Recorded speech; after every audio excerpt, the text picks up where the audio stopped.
Hello, guys. My name's Claire, and this is my story. Unfortunately, my piece is about the obnoxious in-laws and husband that I have. I'm still in the process of getting a divorce, but thought of sharing the story with you. If you are constantly getting berated by your in-laws for no reason, this story will give you some nice ideas. Me and my husband, Zane, met through a dating site. I was in college back then and only 19 years old. Zane was 25 and had a pretty stable job for himself. Despite the age difference, me and Zane fell in love with each other. I'm not someone who judges people for their age or appearance. So Zane's age never became a problem for me. Zane did have a lot of issues with the age difference. He kept saying, "Why are you with me, Claire? I just don't understand. I'm so much older than you. You can do much better and get guys your age, you know." "Yes, I can get boys my age, but I don't want them. You are the one I fell in love with. I don't care if you're older than me." There has to be other reasons, Claire. It's not natural for girls like you to love someone like me. I wish you would tell me the truth. I am telling you the truth, Zane. I don't want to date immature boys my age. I am in love with you, and I don't care about anything else. Zane never believed my words. I could detect that he had some self-esteem issues, and perhaps that's why he was still single. So I was determined to prove myself wrong and show him just how much I love him. Throughout our entire relationship, I never let Zane spend money on me. I was not a broke college student, but didn't have a lot either. Still, I bought him gifts and paid for my meal every time. I had a small job, so it wasn't like I was penniless. I could tell that Zane appreciated those gestures. Sadly for me, Zane never changed. He continued to have a very low self-esteem and refused to believe that I loved him for real. I tried my best to be supportive and understanding. However, his suspicions of my love always broke my heart. For the first 2 years, I had no idea why he had such a low esteem for himself. But when I met his parents, it became very clear. Zane's dad, Michael, was a hard-working guy. However, he once got lucky and won the lottery. That changed his life forever. He bought an expensive house and moved from the rented apartment they lived in. The rest of the money they put in an account so they can be comfortable for the rest of their life. However, there was one problem. Michael and his wife Molly always thought that they were better than everyone else. On our first meeting, he said, "You know, not everyone can make it big like me. I was a hard-working man, and look where it got me. Do you know how uncommon it is to win a huge lottery? The chances are very low, but I did it on the first try." We always knew how to make good decisions. Not everyone has those qualities. Look at Zane. I mean, he did complete college and all, but he will never have money like us.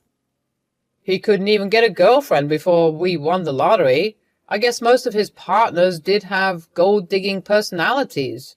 I'm sure they did. They left as soon as we accused them of being greedy. We were right about them. Somehow, Zane still keeps making the wrong choices. Molly and Michael's attitude towards Zane made my blood boil. They directly insinuated that every girl Zane dated was with him for money. Somehow, after years of hearing this, Zane started to believe it as well. At that point, it was clear to me why Zane was so insecure. The fact that Molly and Michael also hinted at me being a gold digger was humiliating for me as well. I decided that I needed to speak up for him and myself. I said, "I am sorry, but I have to disagree with you on that. Zane had worked hard to establish himself at his job. With time, he will become even more successful." "Well, that doesn't change the fact that women only want him for money. The money we have is ours, but Zane does co-own the house. Ultimately, it will be his when we pass. Let me tell you, every time they see our $200,000 house, I swear these girls see dollar signs in their eyes." I'm not sure about his exes, but I'm not with him for money. I love your son, and that's why we're dating. I want nothing to do with your house. Don't worry, Claire. Sometimes it's hard to accept that people can be successful and live in nice houses. You only live in a small rented apartment, that too with roommates. After being around our house for a while, you will start wanting it too. It's just about time. I was getting even more furious with what Michael and Molly said. To be honest, I was ready to burst from anger. Zane noticed and heard everything but didn't talk back. He didn't even defend himself. Instead, he simply steered the conversation in another direction. I was a little shocked by his nonchalance, so when we were going home, I decided to confront him. I said, "Zane, your parents are very mean people. They keep insulting both you and me. Why didn't you speak up?" What did you want me to say, Claire? I'm not sure they are off the mark. Women in the past have used me to try and get some money from my parents. Mostly, they made elaborate plans with the house and how it would be all ours when my parents passed away. Even if they were gold diggers doesn't mean I'm one too. You said nothing when your family insulted me as well. You know that my family is now well off, so there is a possibility that they're right about everything. I'm not saying you had bad intentions for sure, but I can see why it looks weird. You don't even have parents, so you have to rely on my inheritance alone. What you are insisting is bizarre, Zane. I have never made you spend money on me. And even if I don't have an inheritance, that doesn't mean you can call me a gold digger.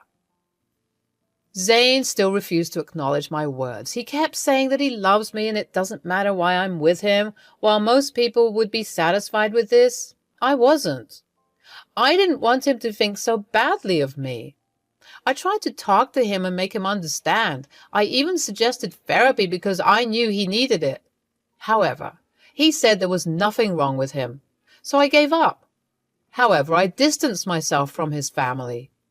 Years passed and we got engaged right after I graduated from college. I was working a decent job that didn't pay a lot, but well enough. I started to save so that I could contribute money towards our wedding. We split the wedding costs 50-50 and got married when I was 22. However, the next 3 years of my life were hell. Zane constantly went over to his parents' place and then came home in a sour mood. I knew that Michael and Molly were still making fun of him and calling me a gold digger. I tried to convince Zane to go low contact. I knew they were poisoning him against me. But Zane never listened to me. He kept speaking to them and accepting their words that no one can love him. Even after years of loving him and caring for him, he was suspicious of me. Slowly, I was getting exhausted proving myself to him. But I didn't have to do it for much longer. Things came crashing down on Zane's birthday. Since Zane didn't like huge celebrations, we had a small cake party at home just between us. Then I gave him an expensive watch that he had been wanting for a while. Zane was over the moon with the gift. I was so happy for him. But my excitement died down when he suggested going to his parents' house to show them the gift. I accompanied him because he insisted on it. When he reached their house, Zane immediately went to Molly and Michael to show them the gift. He said, "Mom, Dad, look at this beautiful watch that Claire gave me. I've been wanting this for a while now. Isn't this beautiful?" "Oh, did she know, Zane? Looks like she does love you after all. We were pretty worried for a while there." "Don't get so carried away, Michael. She's a gold digger and married our son because we own a $200,000 house. Let's not forget the facts." "Yes, that's right. I almost forgot that the house is the only reason why Claire married Zane." "Excuse me? Why do you think I married your son for your house?" "Well, you were just living in an apartment after working for 4 years. Besides, Zane is so much older than you. Why would you marry him unless you want something from him? I'm sure our house was always an attraction, if not his money." "I married your son because I love him. All your theories about my gold digger personality are bullshit. Zane knows the truth and he will tell you just that, right, Zane? Well, to my utter astonishment, Zane never said a word. I was already starting to feel weirded out by the fact that my in-laws thought I was a gold digger, but Zane's reaction, or lack of reaction, was extremely shocking for me. He kept his head down and refused to look at me. I decided to press him a little. Honestly, I couldn't believe he wasn't protesting for me. I said, Zane, why are you not saying anything? Your parents always thought I was a gold digger. How will they know the real me if you don't tell them? Why are you quiet? Tell them they're wrong. I don't know what you want me to say, Claire. I don't know if my parents are off the mark. There might be a possibility that you are after this house. Are you serious right now? Zane, even you think I married you for your assets? He's not wrong to think like that. It is very suspicious that you never tried to buy a house. You don't even talk to him about buying a house. For someone who rents a place, buying a house should have been your priority. Yeah, it is your priority, but you decided not to work for a house. You saw that our house is an expensive one. You can't afford to buy a place like ours even if you try. So you decided to just marry Zane and settle here. That does make more sense to me. I mean, why will you marry me anyway, Claire? You might have feelings for me, but I think there's more to that than just love. I had no words to say after this. All my love for Zane was devalued into nothing. At the end of the day, my in-laws and even my husband considered me a gold digger. My in-laws' reaction didn't bother me as much as Zane's response. I was devastated. So on the spot, I made a decision. I wanted to file for divorce. I didn't tell them about my decision. I simply waited for the perfect time. So after me and Zane went to our place, I called a lawyer and told him that I wanted to file for divorce. He assured me that the papers would be ready within a week. I also decided to stay in a separate room for the time being. Zane didn't say anything because he thought I was letting off steam. He had no idea what was coming. When the divorce papers finally arrived at my parents' house, I packed my bags and left. When Zane called me in panic, I told him to come to an address and to bring my in-laws. I gave him the address since he had never been to my parents' house. He was confused, but agreed. When they arrived, I was waiting for them on the porch. They looked pretty dumbstruck by the house. I said, "You must be wondering why I brought you here. It's a beautiful house, isn't it?" "Beautiful? No one can even compare their house to this. God, this must cost in millions. This is a mansion." "That's right. It costs around $2 million in today's market. Pretty expensive, but worth the money. There is furniture too, with an added value of millions." "What is this place, Claire? I don't know why you have access to such a house." "Why don't you guys come in so that we can talk? I can't tell you everything on my porch." "What do you mean by your porch?" I ignored them and walked inside. They followed and were even more impressed by what they saw inside. Truly, the owners of the house spared no expense. When they sat down, I said, "I have come to a decision. That's why you're here. I filed for divorce. Here are the papers. We can agree to an uncontested divorce if you want." "What? I don't understand. Why did you file for a divorce?" "Because you and your parents think I'm a gold digger. You guys think I'm after your house, right? I can tell you that's not true, but you won't listen. So I will spare you guys from my gold-digging self and divorce Zane. That will make everyone happy." "You're considering divorce just because my parents told the truth? You're being ridiculous." "Yes, it's not like we said something wrong. Why do you need to do these theatrics?" "I think this is a good thing. Zane, if she's so insistent, you should sign the papers. At least then you'll find someone who loves you." "Why did you bring us to this house? Do you want me to buy you this as part of our divorce settlement?" "Why would I buy this house, Zane? This house is already mine." The shock and disbelief on everyone's face was like a balm to my soul. They looked at me like I was joking. Zane and his family was very unconvinced. He said, "How the hell can you afford a house like this? You stay on rent and don't have a good enough job to afford this. Don't lie to us." "I'm not lying, Zane. Remember how I told you that my parents left me some inheritance? Well, this is the house I talked about. It's under a trust now, but I will get the house once I turn 30. I don't work a good job because I have a trust fund waiting for me." "That's impossible. Your parents died way back. There's no way they didn't let you get the house sooner."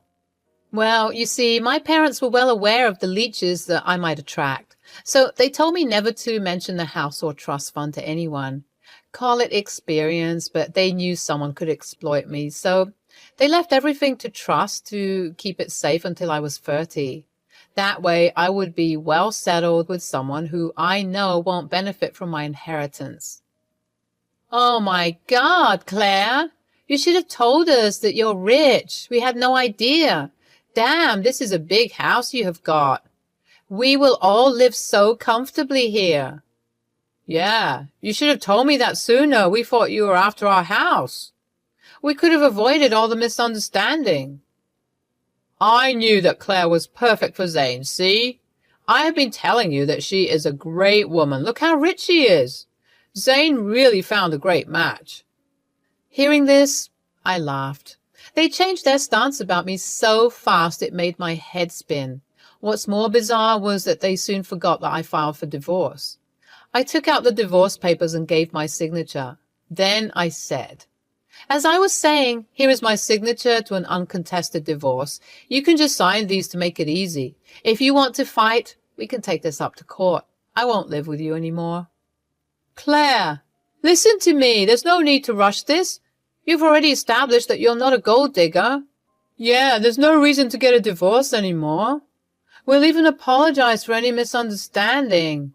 That will make it better, won't it?" Yes, Michael is right. We are sorry, Claire. We doubted you for no reason." "I don't want your fake apologies. Zane, for 2 years you let your family berate me and call me a gold digger.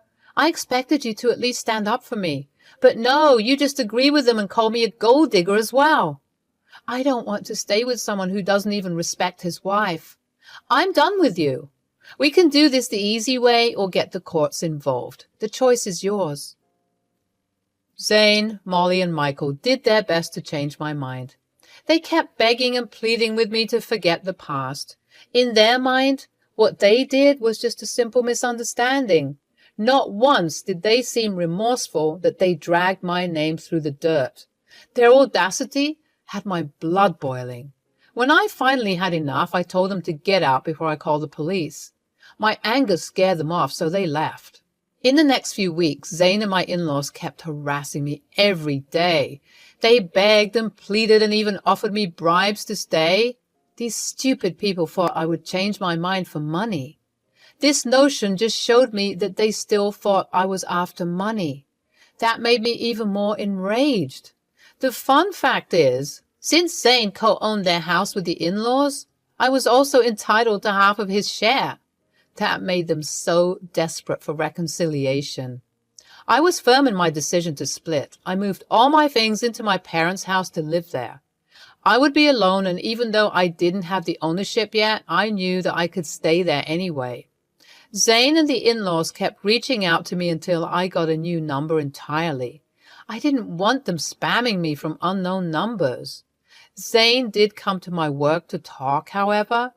The security who was informed about the situation asked him to leave. Zane still hasn't signed the papers, hoping to change my mind. It's been almost a year since I filed for divorce. I only have to go through another year or less before the courts deem it appropriate for us to get divorced. It will happen even if Zane doesn't want to stay. So far, I'm doing pretty well for myself. Since being alone, I've become quite happy and have more money to spend on myself.